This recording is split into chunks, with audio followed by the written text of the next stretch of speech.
Angry-eyed men, certain they have been deserted by God, scoff at the repentant convict who clings to the newfound hope of jailhouse Christianity, and hardened repeat offenders, skilled at doing time, harbor precious little compassion for the dry heaves and plaintive midnight cries of the frightened first-time inmates. Genuine friendships are rare, flawed by a wary distrust that quickly becomes part of the grinding, dismal lifestyle. Many have the constant desire to hide away, to disassociate themselves from the volatile, dangerous world they've been locked into. They pace through the long dark nights, fighting the will to close their eyes until the first gray signs of a new sunrise. Then, if lucky, they can sleep through the horrors that await outside their cell doors in the daylight hours. In truth, however, there is no real retreat, no safe place, no corner of true respite.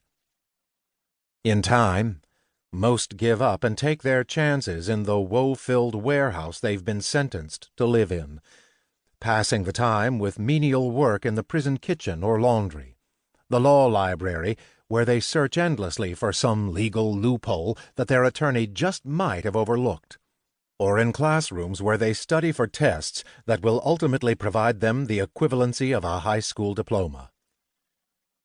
More often than not, the anger and hostility that constantly simmer cause the good to turn bad, and the bad only to get worse. On each visit with Anson, I heard a new degree of anger in his voice. As I sat on Saturday afternoons, denied even the simple act of a handshake by the mesh wire and glass that separated us, I looked into eyes pinched with hostility, not directed toward me as much as at an unforgiving world whose main purpose he felt was to make his life forever miserable. He spoke of cell-block fights won and lost, of harassing guards who constantly filed disciplinary reports against him, days and nights spent in solitary confinement as punishment for deeds he deemed inconsequential. There, with only his thoughts for companionship, the anger incubated and grew. Whether he was in or out of prison, Anson seemed blind to the merits of working within the system. Instead, he fought it with a dedicated vengeance, oblivious to the fact that the only person he was hurting was himself. He liked the solitude, he insisted, because it removed him from those he called the crazies, inmates who screamed through the night until their voices became little more than plaintive, raspy whispers, smeared feces on the walls of their cells, and prowled the day room, offering sexual favors in exchange for a cigarette or a friendly smile. I came away from each visit drained and despondent. For days, the hopelessness and horror of the environment into which my son had been exiled would cling to me, and I found myself wondering what was really being accomplished by my travels to see him.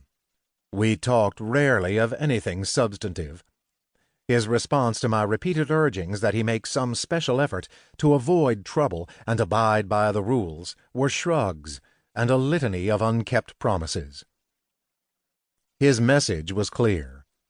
It was the system that was at fault, not him. The rules he broke were always unfair to begin with. His confrontations always started by some other person. In time, I began to feel my own anger at his self-serving explanations and arrogant refusal to pass his time as quietly and quickly as possible. What made it so difficult for him to see that his actions were self-defeating? Finally, Pat posed an equally difficult question. "Why do you keep putting yourself through this when every visit is so painful?" she asked. "Because," I responded, "it's what fathers do." Whether out of love or concern, guilt or curiosity, I was not certain. My explanation, I knew, was a poor one that satisfied neither my wife nor members of my family.